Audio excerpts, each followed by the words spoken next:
Aujourd'hui, la principale actualité vient de la région de Dnipropetrovsk.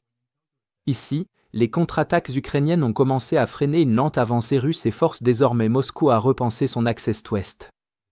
Les combats se concentrent autour de deux batailles majeures qui, ensemble, détermineront si les gains russes se traduisent par une percée opérationnelle ou si les Ukrainiens parviennent à former un bouclier défendant les champs ouverts d'un nouvel oblast. L'objectif principal des Russes dans ce secteur est de sécuriser un terrain à l'intérieur de la région de Dnipropetrovsk qui pourrait servir de levier lors de futures négociations et, si possible, de progresser vers l'ouest en direction de la ville de Zaporijia depuis l'est.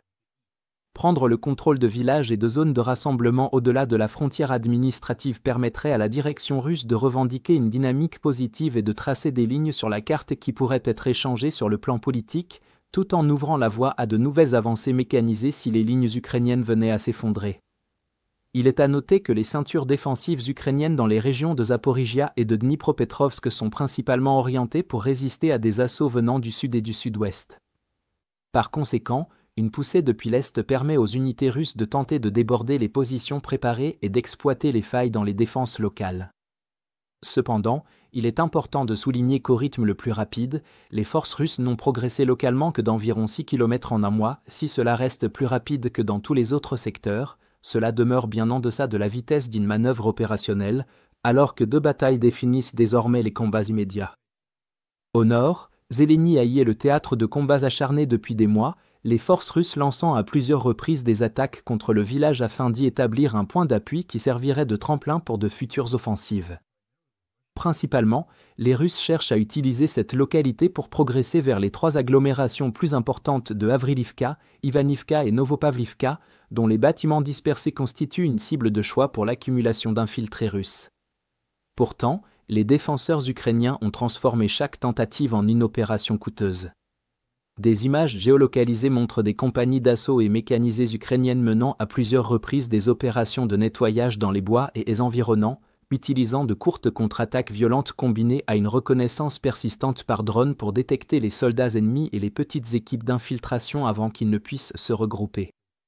Des vidéos d'unités d'assaut ukrainiennes montrent des positions ennemies nettoyées à la périphérie nord et des frappes localisées sur des groupes en repli. Les Ukrainiens maintiennent ainsi un cycle où les reconnaissances russes sont repérées, engagées et détruites, les empêchant de s'implanter.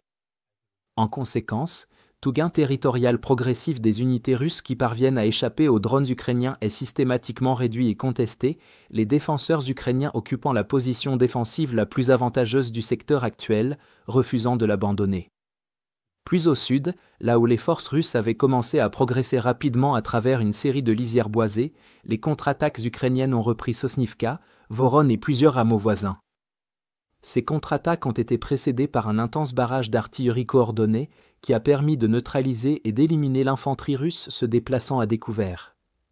Ensuite, des poussées mécanisées menées par la 23e brigade mécanisée, accompagnées d'éléments de plusieurs bataillons d'assaut, ont isolé les avant-gardes ennemies et ouvert la voie à de nouvelles offensives. Enfin, l'infanterie ukrainienne a lancé une opération de nettoyage pour consolider le terrain nouvellement repris et empêcher toute attaque par l'arrière. Des images d'unités de la 23e brigade mécanisée montrent plusieurs villages nettoyés et des drapeaux ukrainiens hissés, alors que le contrôle est rétabli avec des pertes minimes. En conséquence, les efforts russes dans le secteur ont été stoppés et les forces russes se sont repliées des zones environnantes pour repenser leur stratégie. Globalement, les contre-attaques ukrainiennes sur l'axe de Velika-Novosilka ont jusqu'à présent rempli leur objectif, freiner l'élan ennemi, reprendre des villages clés et empêcher que les zones de regroupement russes ne deviennent des bases d'opérations sécurisées. Cependant, ces opérations vont bien au-delà de simples démonstrations tactiques d'une défense active, car elles ont offert aux Ukrainiens, et en particulier aux unités de drones, le temps nécessaire pour s'installer et commencer à mener leurs propres opérations.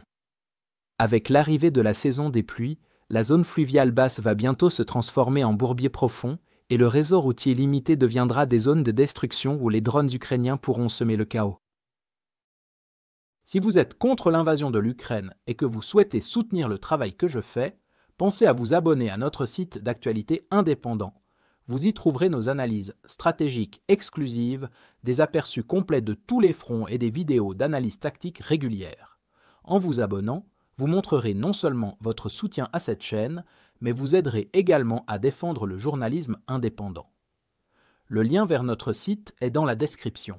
Merci d'avoir regardé ce reportage et je remercie tous ceux qui ont décidé de nous rejoindre.